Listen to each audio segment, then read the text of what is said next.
Journal. If you actively participate in any sports, chances are you could experience an injury.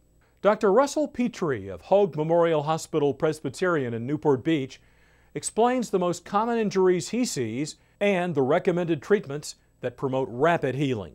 Sports injuries encompasses a wide variety of injuries and a wide variety of joints. The two most commonly injured joints in sports are shoulders and knees, but elbows, hands, back, feet, ankles, hips all get injured. My area that I focus on are injuries to shoulders and knees. In Southern California, our biggest culprits are probably soccer, football, rugby, because it's becoming more popular, and things that we don't typically see injuries from are bowling. The relationship between Hoag Hospital and Newport Orthopedic Institute is this. All of the surgeons and physicians at Newport Orthopedic Institute are physicians on staff at Hoag Hospital. We do all of our surgeries at Hoag-affiliated institutions.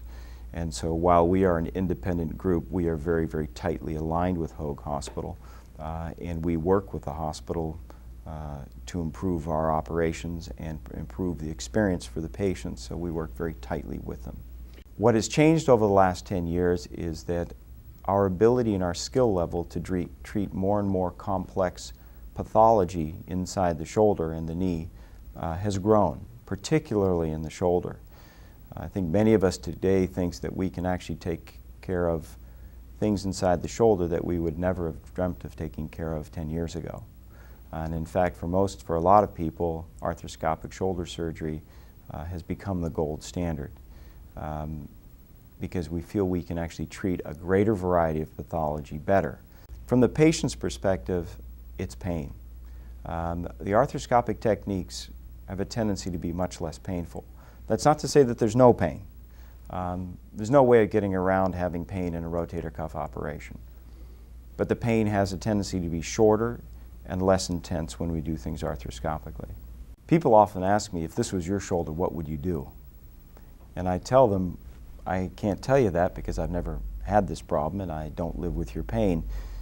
And so it's very difficult for me to tell them when they have to have an operation. But I'll tell you what most people do.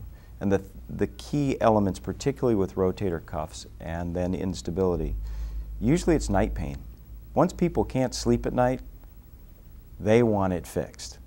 If it doesn't affect them at night and it only bothers them during the day, then very often they will live with it. But once they get to the point where they can't sleep with something, not only is night being affected, now day is being affected because their night is affected and their sleep is disrupted.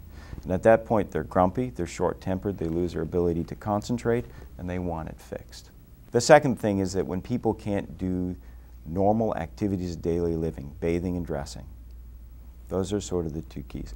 When you get to athletics, that becomes a slightly different or more difficult population to talk to because it has to do whether or not it hurts them during play or is it only after play.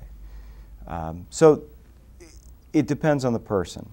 But if you ask me what's the one thing that if someone says, my rotator cuff hurts, I can't sleep at night and I've done everything, time to fix it. Instability of the shoulder or dislocations is a little bit different. That happens to be one of my favorite things to treat. But once someone gets to the point where they're dislocating in their sleep, that shoulder's not staying in joint, needs to be fixed.